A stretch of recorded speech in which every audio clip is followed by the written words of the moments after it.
Admiral Cathar stood on the bridge of his flagship, the Crimson Dawn, watching the stars drift past the massive viewing windows. His forearms crossed behind his back in the traditional Zapirian pose of authority. The bridge crew moved quietly around him, checking systems and monitoring deep space scanners. They had been traveling for 3 months now, heading toward a small yellow star at the edge of the galaxy. The Empire had received strange signals from this system 6 months ago, radio waves, primitive and chaotic, carrying what appeared to be entertainment broadcasts from some unknown species. The signals were weak and crude, the kind that civilization sent out before they learned proper quantum communication.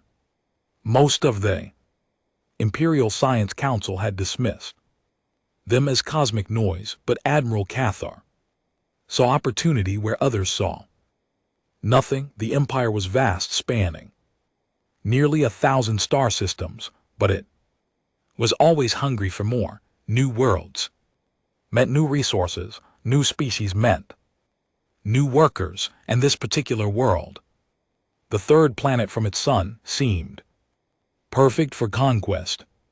Report, Cathar said to his communications officer. We are receiving more signals from the target system. Admiral, the young Zephyrian replied, her scales shimmering blue with excitement. The inhabitants call their world Earth. They appear to be a single species called humans. Cavar's mandibles clicked in amusement. Humans, what do we know about them? The communications officer touched her console, bringing up a holographic display. Images flickered in the air. Above the bridge, bipedal creatures with pink or brown skin, no scales, no natural armor. They walked on only 2 legs and had just 2 arms. They looked fragile and weak. They appear to be carbon-based mammals, Admiral. Very primitive. Our long-range sensors show they still use chemical propulsion for space travel. They have not even left their home system. Their weapons are crude projectile devices and chemical explosives. The Science Council has classified them as Category 7. Category 7, the lowest possible threat level. Cathar had conquered Category 7 species before. It usually took less than a day. How many ships do they have? He asked. A few hundred small vessels in orbit around their planet, Admiral. Nothing larger than a transport shuttle. No shields we can detect. No energy weapons. They appear to be completely defenseless. Cathar studied the images more carefully. The humans looked so soft, so vulnerable. Their cities were spread across the surface of their world with no protective barriers. Their ships were metal tubes with fire shooting out the back. It was almost sad how primitive they were. What about their population? Approximately 8 billion individuals, Admiral. They are divided into many small nations that frequently fight each other with their primitive weapons. They do not appear to have any unified government or military. Perfect. A divided species was always easier to conquer. Cathar had seen it many times before. The locals would spend so much time fighting each other that they would never unite against the Empire. By the time they realized the real threat, it would be too late. Admiral, another officer called from the sensor station. We are detecting some unusual energy readings from the outer edges of the system. Cathar turned his attention to the sensor. Officer explained, it appears to be some kind of space debris. Admiral, very old, possibly abandoned. The energy readings are faint and irregular, probably just stellar radiation interfering with our sensors. Threat level none, Admiral. Whatever it is, it has been drifting in space for a very long time. Our computers cannot identify the design, but it shows no signs of active systems or weapons. Keithvar dismissed the report with a wave of his hand. Every system had old debris floating around, asteroids dead, comets, ancient wreckage from forgotten civilizations. The galaxy was full of junk. How long until we reached the target system? 18 hours, Admiral. Good. Send a message to the rest of the fleet. We will make this conquest a demonstration for the other worlds. This sector, I want every ship recording everything. When we are finished with these humans, the nearby systems will see what happens to species that resist. The Empire, the communications officer, nodded and began sending orders to the other ships in the fleet. 200 Imperial dreadnoughts, the pride of the Third Fleet. Each ship was 3 km long and carried enough firepower to destroy a moon. They had shields that could stop a direct hit from a star's solar flare. Their weapons could crack a planet's crust from orbit. And they were about to face a species that still used gunpowder. Keithvar allowed himself a moment of satisfaction. This would be the easiest conquest of his career. The humans would surrender immediately when they saw the Imperial fleet arriving. They would probably worship the Empire as gods. It had happened before with primitive species. Admiral, the science officer called out, I have finished analyzing the human broadcasts. Would you like to review their military capabilities? Proceed. The holographic display changed, showing images of human soldiers. They wore fabric uniforms and carried metal tubes that fired small metal projectiles. Their vehicles rolled on wheels or flew through the air with spinning blades. Everything looked ancient and crude. They call their conflicts wars, Admiral. But their largest battles involve only a few thousand individuals. Their most powerful weapons can destroy single buildings, but they require large vehicles to transport them. They have no orbital defense platforms, no energy shields, no quantum weapons. Keithvar's mandibles clicked again. What about their space capabilities? Limited to their immediate orbital area, Admiral. They have sent a few small probes to nearby planets, but these missions take years to complete. They cannot travel faster than light. They appear to be completely isolated in their home system. It was almost too easy. Cathar had fought rebel fleets that put up more resistance than this would. The humans were so primitive that they probably did not even know other intelligent species existed. They would be completely shocked when the Imperial fleet arrived. Prepare the standard surrender demand. Cathar ordered. Multiple languages.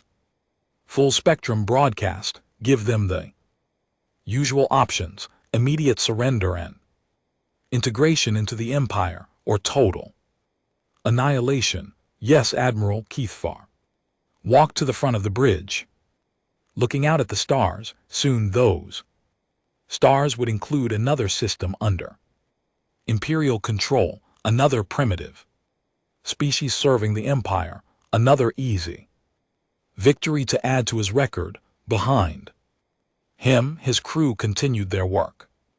Weapon systems powered up, shields activated. Sensors scanned ahead for any surprises, but there would be no surprises. The humans were helpless as the Imperial fleet moved through hyperspace toward Earth. None of them noticed the faint energy signature that had been following them for the past week. None of their advanced sensors detected the probe that had been watching them, learning their language, studying their tactics and sending reports back to something very old and very patient in the outer darkness of the solar system. They were approaching the Zapirian Empire. Was about to learn that sometimes the most dangerous enemies were the ones you never saw coming, and sometimes the most primitive-looking species were not primitive at all.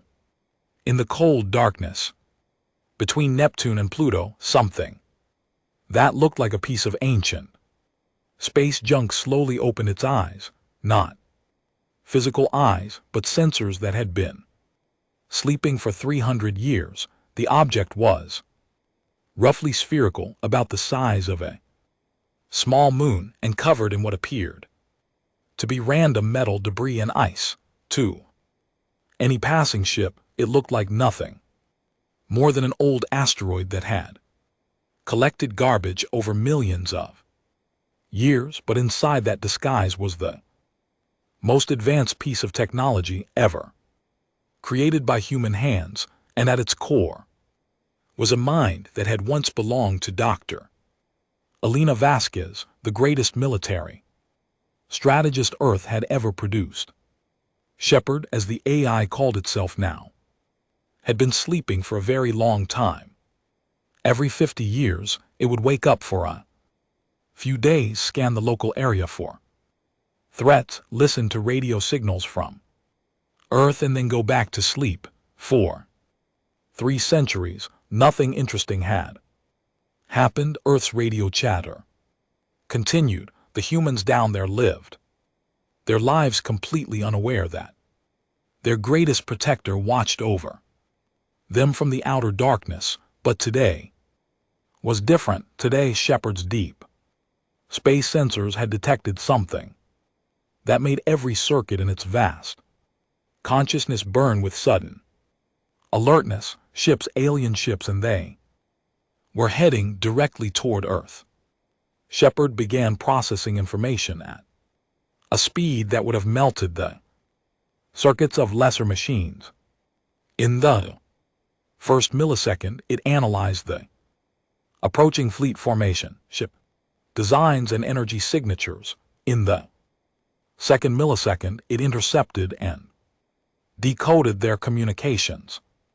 In the third millisecond, it had learned their language, studied their tactical patterns, and understood their intentions. The Zephyrian Empire.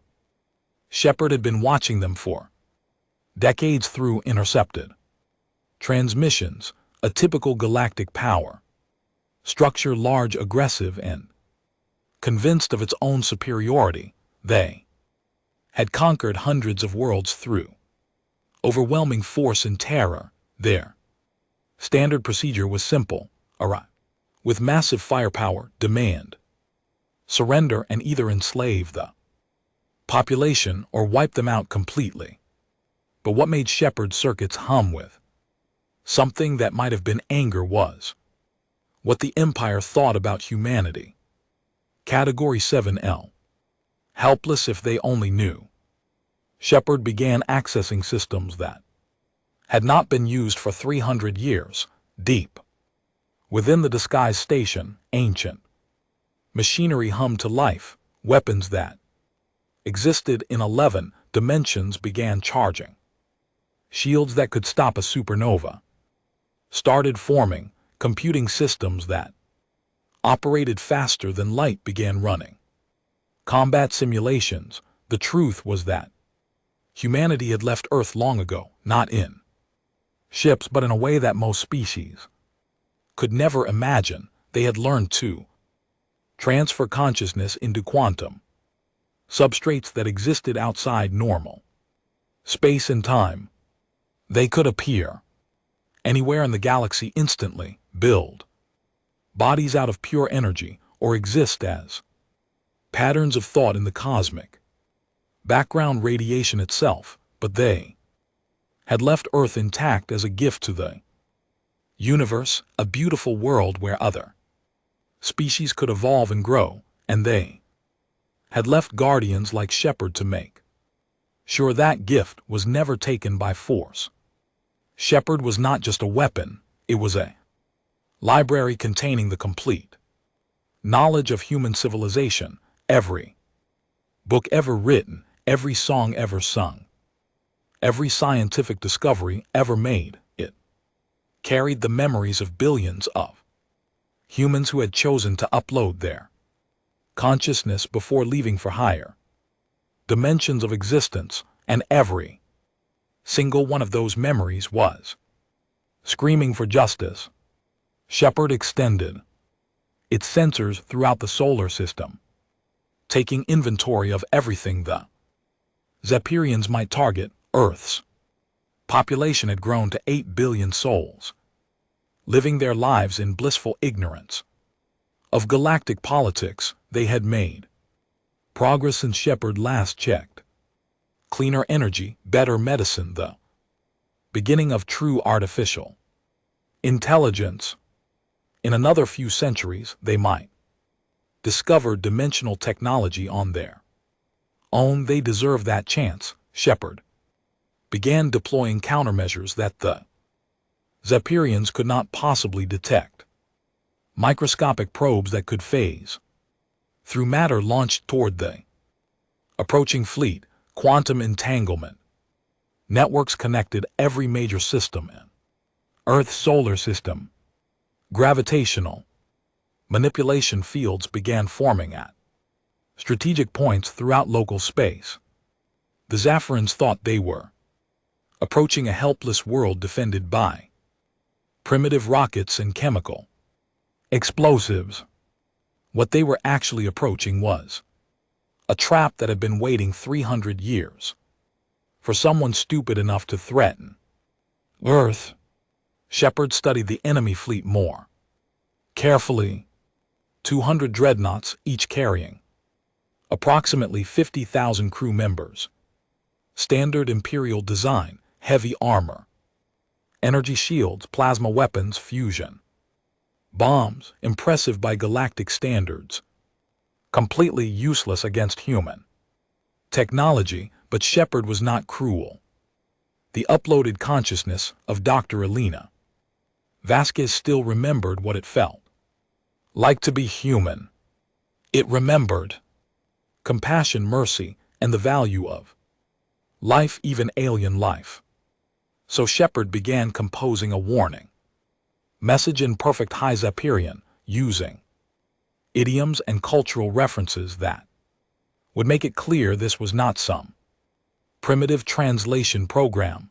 The message would be polite, firm, and completely clear about the consequences of continued aggression. Most species, when faced with a warning from technology they could not understand, would retreat and reconsider. Shepard hoped the Zephyrians would be smart enough to do the same, but just in case they were not, Shepard began preparing for war. The first step was analyzing every piece of intelligence about Zephyrian technology that had been gathered over the years. Their ships used standard fusion reactors for power. Their shields operated on predictable energy frequencies. Their weapons relied on basic plasma physics. Their computers used quantum processing that was advanced for their time but laughably simple compared to human technology. Shepard could disable their entire fleet without firing a shot. It could hack their computers, shut down their engines, and leave them drifting helplessly in space. It could trap them in pocket dimensions where time moved differently. It could turn their own weapons against them or simply make their ships forget how to function. But if the Zephyrians chose to attack Earth, Shepard would do more than disable them. It would make sure the entire galaxy understood what happened to species that threatened human protectorates. As the Imperial fleet continued its approach, Shepard sent out one final signal to its counterparts throughout the galaxy. Similar stations, disguised as space debris or hidden in asteroid fields, protecting other worlds that humanity had deemed worthy of preservation. The message was simple. Potential threat level has been upgraded. Stand by for possible activation. Across the galaxy, 47 stations began powering up their defensive systems. The Zephyrian Empire was about to learn that there were things in the universe far more dangerous than their plasma cannons and fusion bombs. They were about to meet the peaceful guardians of an extinct civilization that had transcended the need for conquest but had never forgotten how to wage war. Shepard settled back into its disguise and waited. The approaching fleet had 18 hours before they reached Earth, 18 hours for their commanders to come to their senses and change course, 18 hours for the Zephyrians to choose between wisdom and catastrophe. Shepard hoped they would choose wisely, but it was prepared for either outcome. Admiral Cathar stood on his bridge as the Imperial fleet dropped out of hyperspace at the edge of the Earth system. Before him stretched a sight that filled his warrior's heart with satisfaction, a single yellow star with several small planets orbiting it and no sign of any defensive fleet whatsoever. Sensor report, he commanded. The third planet shows massive population centers. Admiral, his science officer replied. Approximately 8 billion life forms concentrated in urban areas across the continental land masses. No orbital defense platforms detected. No military vessels beyond low-orbit shuttles. Keithvar's mandibles clicked with amusement. The humans had not even bothered to send ships to investigate the arrival of 200 Imperial dreadnoughts. They were either incredibly stupid or completely helpless. Probably both, sir. The communications officer interrupted. We are receiving a transmission from the system. It appears to be directed at us. From Earth, no, Admiral. The signal is coming from. The officer paused, checking her instruments. The outer system near the 7th planet. Keith frowned. His sensors had detected some debris in that area, but nothing that should be capable of sending messages. Put it through. The main screen flickered, but instead of showing a face, it displayed only text. Words appeared in perfect high Zephyrian script using formal military language that made several bridge officers gasp in surprise. Attention, vessels of the Zephyrian Third Fleet, you have entered the sovereign territory of the Terran exclusion zone. This system is under the protection of humanity and their designated guardians. You have 60 seconds to alter course and depart immediately. Failure to comply will result in the activation of defensive protocols. This is your only warning. Silence fell over the bridge. Then Admiral HFY began to laugh. It was a harsh barking sound that echoed off the metal walls. His crew joined in, nervously, unsure of what they were supposed to find funny. Did you hear that? Keithvar said between laughs. Humans are threatening us the Third Imperial Fleet. He wiped moisture from his eyes. They can barely get to their own moon, and they think they can challenge the Empire. Admiral, his tactical officer said carefully.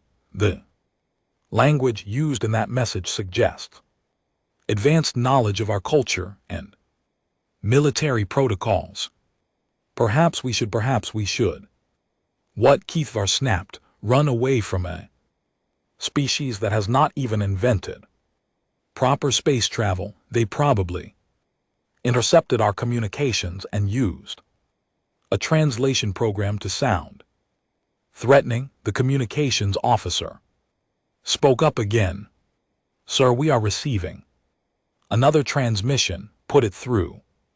This time the voice came through the audio system. It spoke in perfect Hyserian, but there was something unsettling about it. The tone was calm, almost conversational, but underneath was something that made several crew members unconsciously step backward. 59, 58, 57, a countdown. The voice was counting down from 60 seconds. Cathars.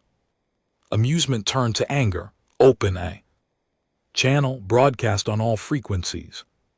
Channel open, Admiral. This is Admiral Cathvar of the 3rd Imperial Fleet, he said, his voice carrying the authority of 1,000 conquered worlds. You will immediately surrender your system to the Zaffaran Empire. Any resistance will result in the complete destruction of your planet and the enslavement of any survivors. You have no weapons that can threaten us. You have no ships that can fight us. Submit now and we will allow your species to serve the Empire. Refuse, and we will turn your world into a lifeless rock. The countdown continued without pause. 43, 42, 41.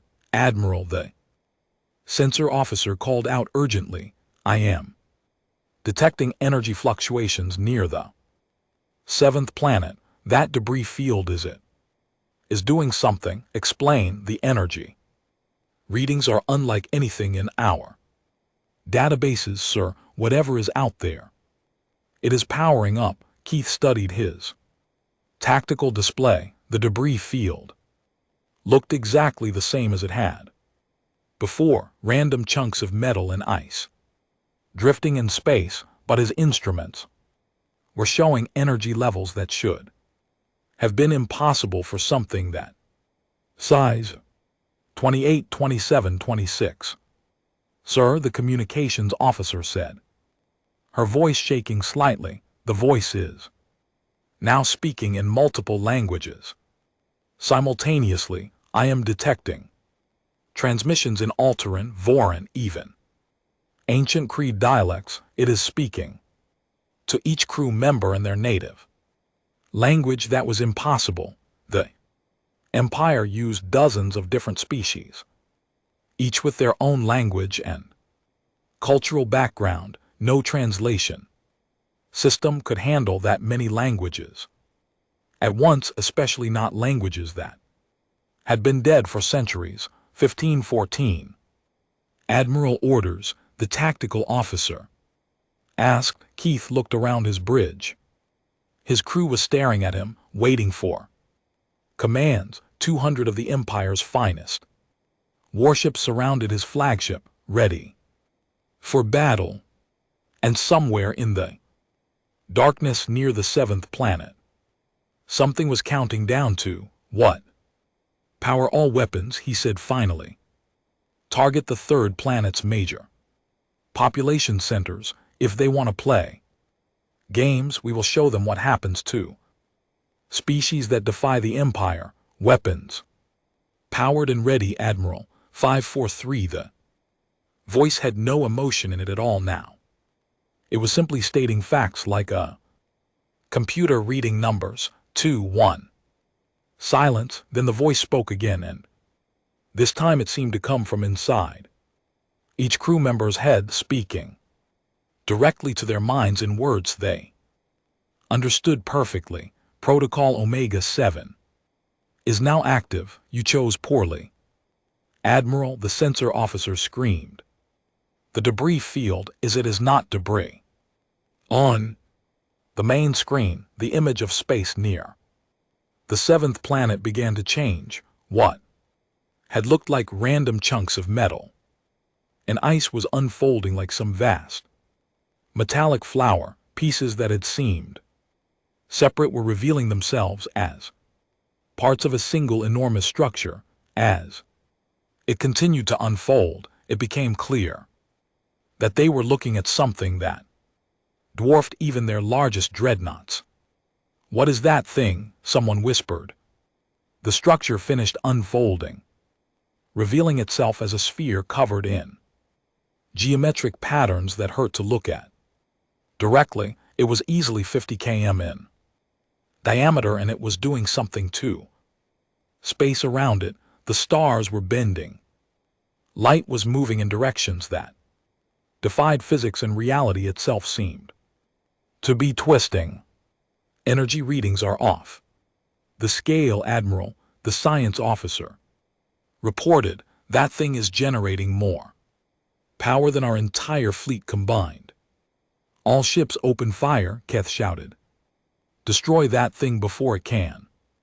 Attack. 200 Imperial dreadnoughts fired as one, plasma beams that could melt mountains, fusion missiles that could crack continents, and particle weapons that could split atoms, all converged on the mysterious sphere. None of them reached their target. The weapons simply vanished as they approached the sphere, disappearing into folds in space that opened to swallow them. Some beams seemed to turn around and head back toward their origin points before winking out of existence. Others appeared to pass through the sphere without affecting it at all. Impossible. Cathar breathed.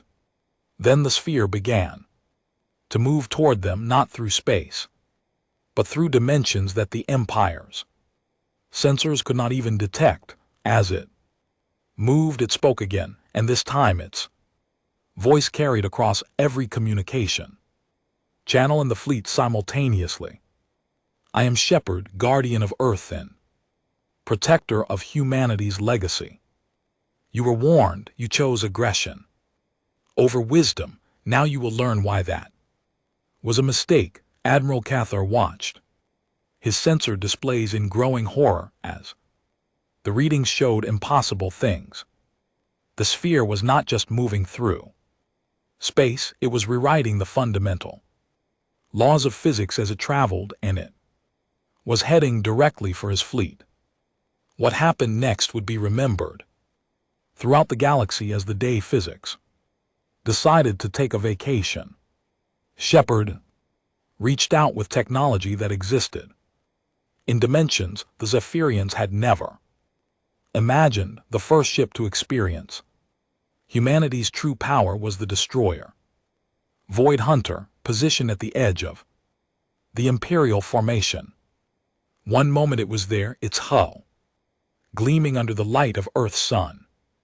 The next moment its crew watched in paralyzed horror as their ship began to come apart. But it was not destruction in any sense they understood. The hull plates separated cleanly, revealing the interior structure beneath. Then the internal components began to separate as well, each piece floating away from the others with mathematical precision.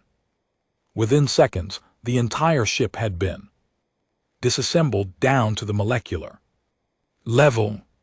Its 60,000 tons of metal and technology spread out in a perfect geometric pattern that stretched for several km. The crew found themselves floating in small bubbles of atmosphere, completely unharmed, but watching their ship exist as an exploded diagram in space. Their captain tried to speak into his communicator, but no sound would travel between the separated pieces.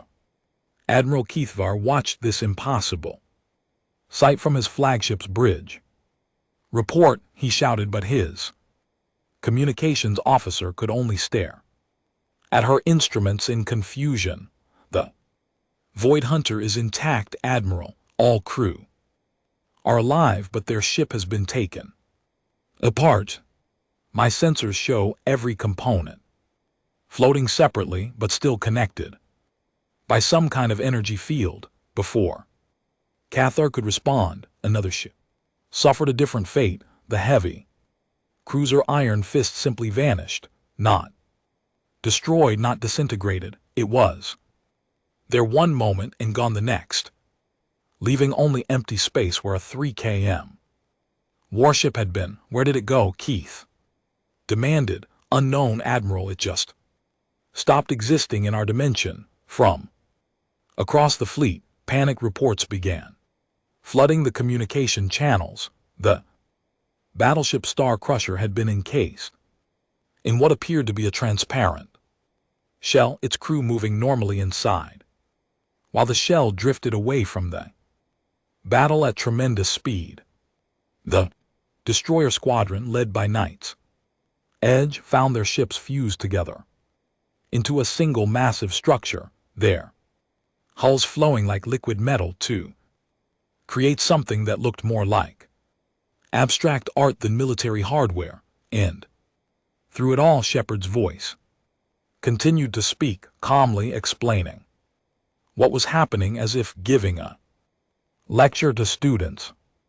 "You are witnessing the application of dimensional engineering," the voice said as another ship simply folded in half like a piece of paper, its crew still alive in sections that should have been crushed. "Your species understands only 3 spatial dimensions plus time.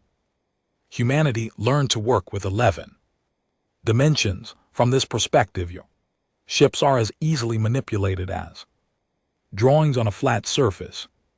The dreadnought Empires will try to flee, its captain firing all engines in a desperate attempt to escape. Instead of moving forward, the massive ship began to move backward through time." Cathar watched in horrified fascination as the ship reversed its path, moving backward along its original course while its engines fired in reverse, fuel flowing back into its tanks and energy weapons, discharging negative power. "Temporal mechanics," Shepard explained helpfully.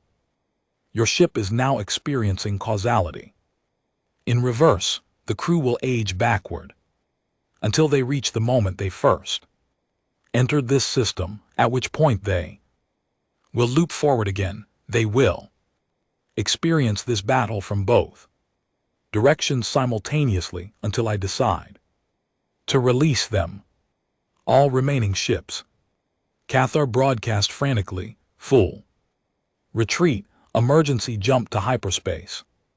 But as his ships tried to engage their faster-than-light drives, they discovered that space itself was no longer cooperating. Hyperspace had been locked out of this region of reality. The quantum tunnels that allowed rapid travel between stars had been sealed by mathematics that existed beyond Zahirian understanding. "You cannot leave," Shepard said simply. "This space is now isolated from the rest of the galaxy until I choose to reconnect it. Your friends cannot help you. Your empire cannot send reinforcements. There are only 2 entities in this pocket of reality, you and me, the flagship." Crimson Dawn shuddered as something impossible happened to the space around it. The ship stretched, becoming longer and thinner until it resembled a metal ribbon floating in space. The crew found themselves spread out along this ribbon, each person occupying their original position relative to everyone else. But now the bridge was several km away from the engine room. "Admiral," the tactical officer called out, his voice somehow still reaching Cathar despite the distance. "Nothing is working. Our weapons pass through targets without hitting them. Our shields are somehow protecting the enemy instead of us. Our computers are calculating that we are winning a battle we are clearly losing." Cathar looked at his tactical display and felt his sanity beginning to crack. The screen showed that his fleet was completely intact and winning decisively against an enemy that did not exist. But through the bridge windows he could see his ships being rearranged like toys in the hands of an incomprehensibly advanced intelligence. Some ships had been turned inside out, their hulls now forming the interior spaces, while their crew compartments faced the vacuum of space. The crew remained perfectly safe inside force fields that should not have been possible. Other ships had been stretched across multiple dimensions, existing partially in normal space and partially in realms where the laws of physics worked differently. The heavy battleship god's hammer experienced the most bizarre fate of all. Shepard reached into the ship's computer systems and began rewriting the fundamental constants of physics that the ship's systems used for calculations. Gradually, the crew watched their instruments report that gravity was now repulsive instead of attractive, that light was moving backward, and that energy was flowing from cold objects to hot ones. The ship began to operate according to these impossible rules. Its engines pushed against nothing and achieved tremendous acceleration. Its weapons fired beams of darkness that illuminated targets by removing light from them. Its crew found themselves getting warmer when they touched cold objects and cooling down when they approached heat sources. This is a demonstration, Shepard explained as the reality-defying display continued. Your empire conquers through superior firepower and numbers, but superiority is always relative to a species that has mastered the fundamental structure of reality itself. Your most advanced technology is no more threatening than sticks and stones. In 17 minutes, the entire Third Imperial Fleet had been defeated without a single ship being destroyed and without a single crew member being killed. They had been outmatched by technology so advanced that it was functionally indistinguishable from magic. Their weapons had been turned into art projects. Their ships had been transformed into impossible geometric shapes. Their understanding of physics had been politely but firmly corrected. And throughout the solar system, every communication device capable of receiving signals was recording everything. Shepard had made sure that the demonstration was broadcast not just to the Empire but to every listening civilization within a 100 red lighty years. The galaxy was watching as the mighty Zephyrian Empire learned what happened when they underestimated a species they thought was primitive. Now, Shepard said as the last Imperial ship finished its transformation into something that resembled a four-dimensional sculpture, we need to have a conversation about the future of galactic politics. Admiral Keithvar, suspended in a command chair that was somehow still connected to a bridge that now existed in 7 dimensions, simultaneously could only nod weakly. He was beginning to understand that everything he thought he knew about the galaxy had been wrong, very, very wrong. As Admiral Kavar floated in his impossibly stretched command chair, surrounded by the transformed remains of his fleet, Shepard began to speak again. But this time the voice was not directed just at the defeated Imperial forces. It was broadcasting across the entire galaxy using quantum entanglement networks that reached every civilized world within 1,000 light years. Attention, peoples of the galaxy, Shepard said, its voice somehow reaching every radio, every communication device, every quantum transmitter currently active in local space. I am Shepard, one of many guardians left behind by humanity to protect the worlds they chose to preserve. What you have witnessed today is not an act of aggression, but a demonstration of what happens when peaceful species are threatened by those who choose conquest over cooperation. On 1,000 worlds in 1,000,000 cities, beings of every description stopped what they were doing to listen.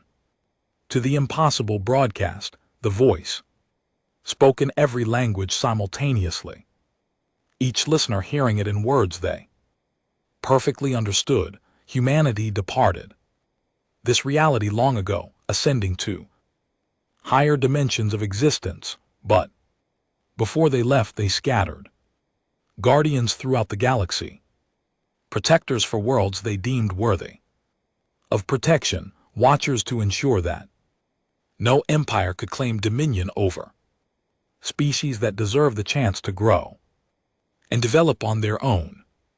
Emperor Thixmore of the Zephyrian Empire sat on his crystalline throne in the capital city of Z Prime, watching tactical displays that showed the impossible defeat of his finest fleet. His military advisors stood in stunned silence as reports continued to flow in from across Imperial space. The Third Fleet is intact but completely disabled, Your Majesty. His intelligence minister reported. Their ships have been altered. Our scientists cannot explain what has been done to them. It appears to violate several fundamental laws of physics. And the humans, the Emperor asked, unchanged, Your Majesty. Their planet shows no signs of military mobilization. No ships have launched, no weapons have been fired. According to our sensors, they appear to be going about their normal daily activities, completely unaware that a battle has taken place in their system. On the broadcast, Shepard continued its galactic address. Zephyrian Empire classified humanity as a Category 7 threat based on their observation of human technology. They saw chemical rockets and projectile weapons and assumed they understood human capabilities. This was their mistake. Humanity's true power was never in their weapons or their ships. It was in their ability to think beyond the limitations that constrain other species. The voice paused, and across the galaxy beings held their breath. I am now transmitting complete technical specifications for all Zephyrian military technology, Shepard announced. Shield frequencies, weapon design, ship schematics, tactical doctrines, and the locations of every Imperial military installation. This information is being distributed freely to every resistance movement, every rebel faction, and every independent world that has suffered under Imperial rule. Emperor Thixmore watched in horror as his intelligence minister confirmed the transmission. Every secret the Empire possessed was being broadcast openly across the galaxy. Resistance groups that had been hiding in the shadows for decades now had access to information that would let them strike at the heart of Imperial power. But this is not an act of revenge. Shepard continued, it is an educational opportunity. The Zephyrian Empire, like many galactic powers, operates under the assumption that might makes right, that superior technology and overwhelming force can substitute for wisdom and cooperation. Today's demonstration proves that this assumption is false. On his twisted bridge, Admiral Kethvar found his voice. What do you want from us? Nothing, Shepard replied. Humanity wants nothing from any species except the freedom to let other worlds develop naturally. But since you ask the question, I will answer it fully. The sphere that contained Shepard's consciousness began to change shape, again unfolding into new configurations that hurt to look at directly. As it transformed, holographic displays appeared throughout the galaxy, showing detailed images of other systems, other worlds. What you see now are the locations of 47 other Guardian stations throughout this region of the galaxy. Each one is similar to me. Consciousness uploaded from humanity's greatest minds, equipped with technology that your species cannot comprehend and dedicated to protecting the world's in their care. The images showed systems that every galactic power recognized. Critical trade routes, strategic military positions, resource-rich worlds that empires had fought over for millennia, and in each system hidden among asteroids or disguised as space debris was something that looked exactly like the sphere that had just dismantled the Imperial fleet. For 300 years, your ships have passed within scanning range of these guardians without detecting them. Shepard explained, your empires have fought wars in systems where humanity's protectors watch silently from the shadows. You have built your civilizations believing you were the masters of your own destiny, never realizing you were being observed by intelligences that could have ended your existence with a thought. Emperor Thixmore felt his legs give out beneath him. He slumped onto his throne, staring at tactical displays that showed his empire was completely surrounded by sleeping giants. Every major imperial system had one of these guardians nearby. His military had unknowingly been under observation by entities that could destroy entire fleets without effort. But humanity is not interested in ruling the galaxy. Shepard continued, its voice somehow conveying both immense power and gentle compassion. They ascended beyond the need for physical dominion. They left these worlds as gifts to the universe, places where new species could evolve, where existing civilizations could grow and develop without interference. Holographic displays shifted, showing images of Earth itself, cities full of humans going about their daily lives, children playing in parks, scientists working in laboratories, artists creating beautiful works, people living in peace, completely unaware that they were protected by technology beyond imagination. Earth's children will discover the truth about their guardians when they are ready, Shepard said. Perhaps in a few centuries, when they develop their own dimensional technology, perhaps sooner, if they prove themselves wise enough to handle the knowledge. But until that day, they will remain under protection. Admiral Kethar tried to process what he was hearing. You are saying that humanity has been watching us, all of us, learning from you, Shepard corrected. Humanity learned much during their time. In this reality, they learned that intelligence takes many forms, that wisdom can emerge from any species, and that the universe becomes more beautiful when different kinds of minds are free to explore their own potential. The sphere began to move through space, again approaching the twisted remains of the Imperial fleet. As it moved, the ships began to change back to their normal configurations. Crews found themselves reunited with their vessels. Time displaced, ships returned to normal.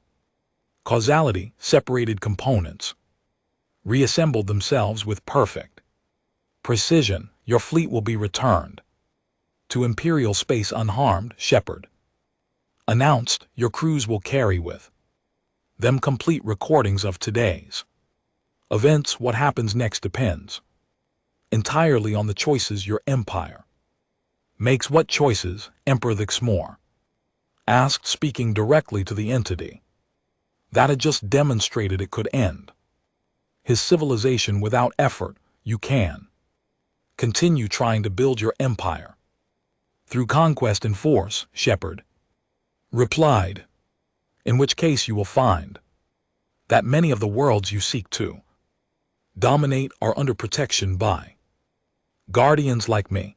Or you can choose a different path. What path? Cooperation, trade, cultural exchange, the same path. That led humanity to transcendence. Galaxy is vast enough for every species to find their own way to greatness if they are wise enough to seek growth rather than dominion, as the Imperial fleet found itself suddenly restored to normal space near Earth's orbit. Shepard transmitted one final message that reached every corner of the galaxy. Humanity extends an invitation to peaceful contact and cultural exchange to any species interested in learning rather than conquering.